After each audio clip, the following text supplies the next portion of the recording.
3당은 반발하고 있고요. 인사청문회 캐스팅 보트를 쥐고 있는 곳이죠. 국민의당 송금주 대변인 전화 연결해 보겠습니다. 안녕하세요, 의원님. 네, 안녕하세요. 네. 우선 문재인 대통령 강경화 후보자를 임명하겠다는 발언에 대한 국민의당 기본 입장은 어떻습니까? 문 대통령께서 어제 그런 발언을 하셨죠. 강경화 네. 후보자에 대해서 강행하겠다고 말씀하시면서 이제 그 인사청문 제도에 대한 평가도 하시고 뭐 여러 말씀을 하셨는데 저희로서는 상당히 아쉬운 부분입니다. 좀 더 뭐 야당과 좀 여러 가지 협의를 한다거나 좀 수정안을 내놓거나 이런 노력을 전혀 하지 않고 사실상 그 강행 의사를 뭐 밝히셨는데요.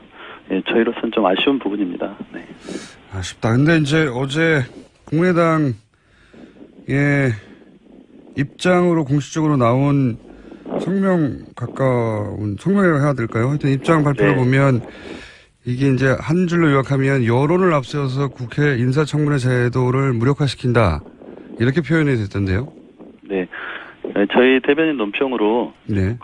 국회 인사청문회를 무력화시키는 긴급 상황 이렇게 규정을 하고 아마 잠시 후에 비상대책위원 국회의원 연석회의를 갖게 됩니다. 그 연석회의에서 앞으로 당의 진로나 이런 부분에 대해서 논의를 하게 될 것입니다. 저기 수화기에서 조금만 입을 떨어뜨려 주시고 네, 숨소리가 너무 거쳐서 좀 야합니다. 네, 알겠습니다. 예, 그런데 그 인사청문회를 무력화시켰다고 볼 수는 없지 않습니까? 이게 절차적으로 어겨진 것은 없지 않나요?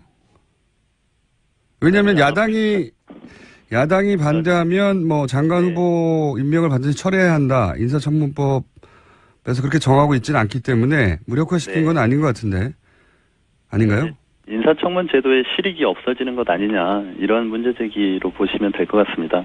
실익이요? 예. 그러니까 인사청문 제도를 통해서 대통령께서 보시는 이제 입장은 인사청문 제도를 통해서 야당이 철저한 검증을 하는 것은 타당하다. 그렇죠. 예. 그 내용에 대해서 꼭 대통령이 따라야 하는 건 아니지 않느냐 네. 이런 입장이지 않습니까? 여기에 더 나가서 청와대는 인사청문은 참고사항에 불과하다는 식으로 네. 폄하시키는 발언을 했거든요. 뭐 대통령께서 직접 하신 건 아닙니다.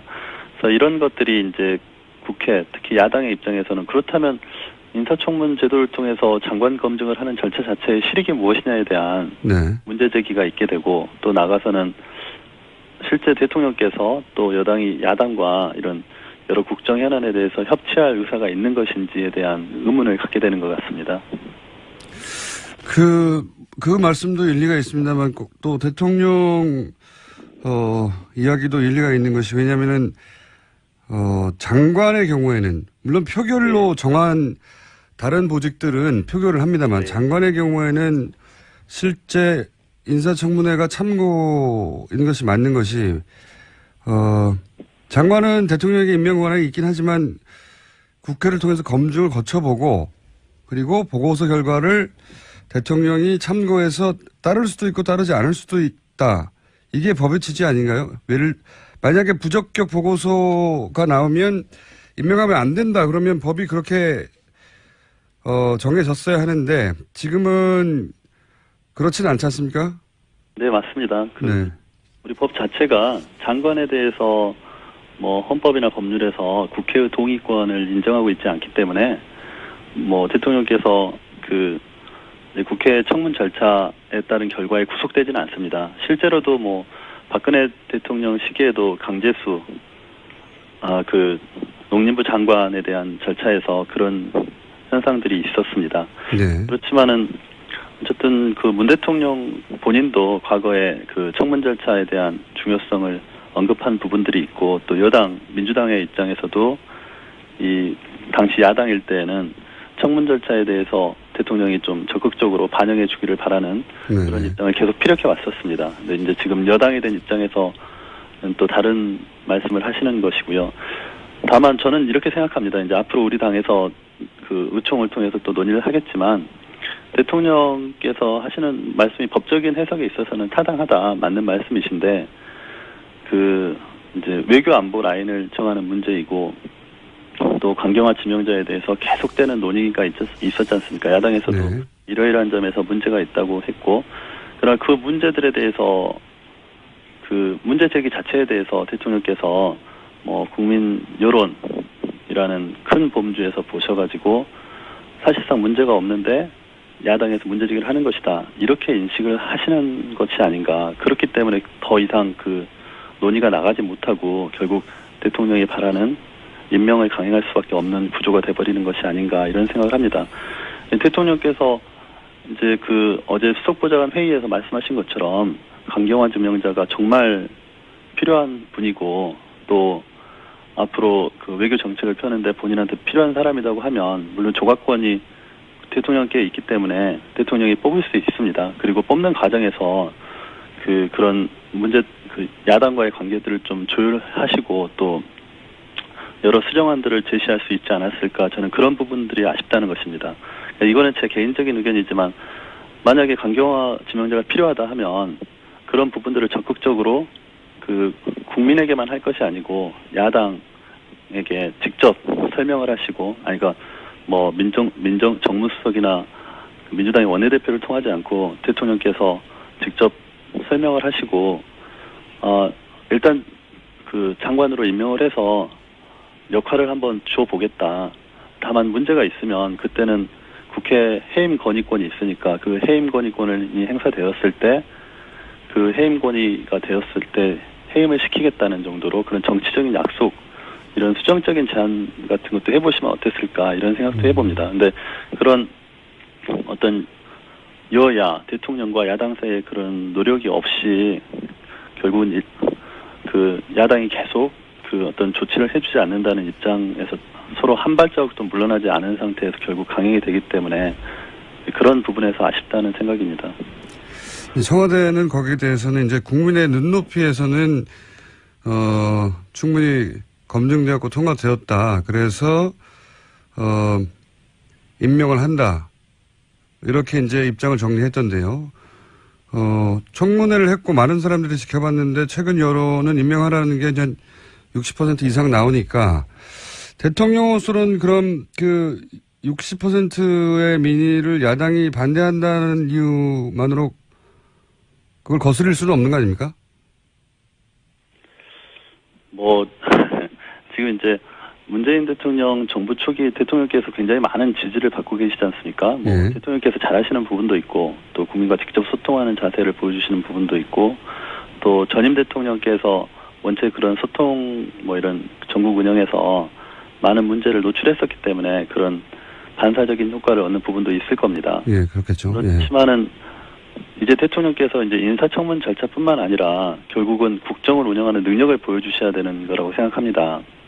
그러니까 국민께 소통하고 국민의 의사를 정책에 반영하는 그 과정에서 결국 그 국정 그 능력을 보여주시는 것이고 운영 능력을 보여주시는 것이고 그 과정에서 야당의 입장 또 국회의 존재가 필요한 것인데 자꾸 국회의 존재 또 야당과의 관계에서 좀 더 좀 협력적인 자세를 대통령께서 적극적으로 보여주시지 않는 부분이 저희는 좀 아쉽다는 것입니다. 그러니까 함께 위기를 돌파해 나가야 되는데 그 마치 야당이 계속 문제를 제기하는 것처럼 이렇게 대통령께서 인식하시고 또 그런 구도로 전개되는 것들이 좀 아쉽다, 이런 입장입니다.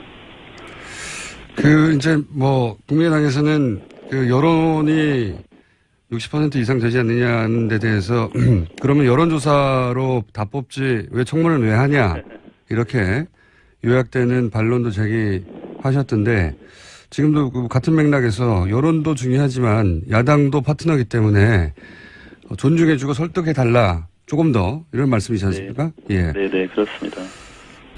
여론도 중요하지만 결국 이제 여론이 가장 중요한 기준이 된다. 뭐 우리 문재인 대통령께서는 그렇게 생각하시는 것이고 저희도 그걸 부정하지는 않습니다. 네. 근데 이제 청문 과정에서 그럼 전혀 문제가 없었느냐? 그럼 그렇진 않거든요. 여러 가지 문제점들이 노출돼 왔고 과거에는 그런 사유로 또 임명이 안 된 경우도 있었고. 예, 그렇죠. 이제 야당에서 지금 문제 제기하는 것은 그분의 능력에 대한 평가가 지금 상반된다는 것입니다. 그러니까 문재인 대통령께서 어제 수석보좌관 회의에서 말씀하신 그 강경화 지명자에 대한 평가와 실제 청문 장소에서 지명자께서 보여주신 그런 외교 안보 정책에 대한 비전 제시가 좀 부족했다는 그런 야당의 인식이 차이가 있기 때문에 그런 부분들을 메우는 노력이 있었어야 되지 않나 이런 생각을 합니다. 그런 과정에서 좀 수정안을 얘기할 수도 있었을 텐데, 그러니까 사람을 바꾸지 않더라도 국회의 협조를 구할 수 있는 수정안 이런 노력이 있었어야 될 것 같은데 각자 평행선을 달리는 구조로 왔다가 결국 대통령께서 여론을 이유로 이제 임명을 강행하시는 그런 수순을 밟게 되기 때문에 이제 저희가 이제 그 국민의당의 입장에서는 사실상 문재인 정부가 잘 하길 바라고 또 위기 상황을 잘 극복하길 바라는 것이고 또 국민들이 그걸 원하고 있기 때문에 저희도 협치를 할 용의와 의사를 가지고 있고 그래서 이낙연 총리 인준에 있어서도 적극적으로 협조를 한 상황인데 자꾸 이렇게 마찰이 생기는 부분이 있어서 저희가 좀 아쉬운 부분입니다. 그런 부분. 알겠습니다. 취지는 또 충분히 이해가는데 어쨌든 네. 어떤 상황에서는 양당 간의 결론을 내야 하는데 뭐 결정권자는 그 이제 과거 보고서 채택되지 않았던 경우 말씀하시니까 생각나는 것이 네. 보고서가 채택되지 않아서 남아있던 경우가 있었죠. 예. 예. 과거에. 네네. 그런데 이제 당시는 그 임명 철회하라는 여론이 60% 70% 부정적인 여론이 그랬단 말이죠. 그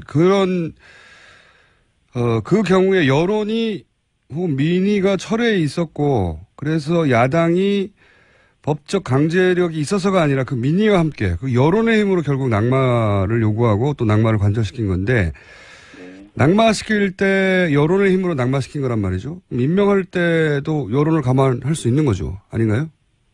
낙마할 때는 여론의 힘으로 낙마시켰는데 임명할 때는 왜 여론을 감안하면 안 되는 거죠? 아니, 저희가 임명권 자체는 네. 장관에 있어서는 대통령의 고유 권한이고 인사청문 제도가 있다 하더라도 그 채택 여부와 상관없이 대통령이 임명을 할 수 있도록 법이 규정을 하고 있습니다. 그래서 그 법적 절차에 대한 문제 제기를 하는 것이 아니고 이제 성의 한마디로. 네네. 네. 그러니까 이제 좀 야당에 대한 존중과 성의. 야당과 협의를 하고 예. 강경화 후보자가 이러이러한 문제가 있지만 내가 대통령 입장에서 지금 이러이러한 점 때문에 반드시 필요한 사람이고 꼭 그 외교장관을 맡겨서 한번 해보고 싶다. 근데 그리고 나중에 그 맡겨놓은 이후에 문제가 생겨서 국회에서 해임 건의를 한다면 법상 해임 건의 자체가 그 그러니까 반드시 따라야 되는 건 아니지만 네. 대통령 입장에서 그때는 해임 건의를 존중해서 해임시키겠다. 근데 일단 기회를 줘보자. 어쨌든 이런 식으로라도 그 수정적인 제안을 한다든가 국회와 좀 협의를 하는 모습을 보여주셨으면 훨씬 낫지 않았을까. 이건 저 개인적인 생각입니다. 알겠습니다. 그런 것이 없었다는 것이 아쉽고요. 어쨌든 충분히 설득하지 못했다. 네. 그런 말씀이신 것 같고. 근데 이제 어쨌든 상황 여기까지 와버렸고요. 제가 네. 한두 가지만 더 여쭤보자면 이렇게 되면 국민의당은 김희수 헌재 소장 표결에서 부결표 쪽으로 결론이 날 공산이 커지는 거 아닌가요? 의총에서. 일단 잠시 후에 있을 의총 비대위원들 협의를 통해서 결정이 되겠지만 저희의 원칙적인 입장은 그 인사청문에 있어서도 건건히 대응을 한다는 것입니다. 그래서 연기하지는 않는다. 예, 강경화 지명자에 대한 대통령의 강행이 있다고 그래서 김희수 헌법재판소장 지명자에 대해서 당론으로 부결을 시키는 쪽으로 간다든가 아니면은 장외투쟁을 한다든가 아니면 추경 절차에 협조를 하지 않는다든가 이렇게는 하지 않을 것입니다. 별개의 사안이다. 네네. 알겠습니다. 잠시 후 의총이 열리니까 의총 결론이 나면 저희가 또 한번 연결해 보겠습니다. 기본 입장은 네. 잘 들었습니다. 네, 고맙습니다. 네, 지금까지 국민의당 손금주 수석 대변인이었습니다.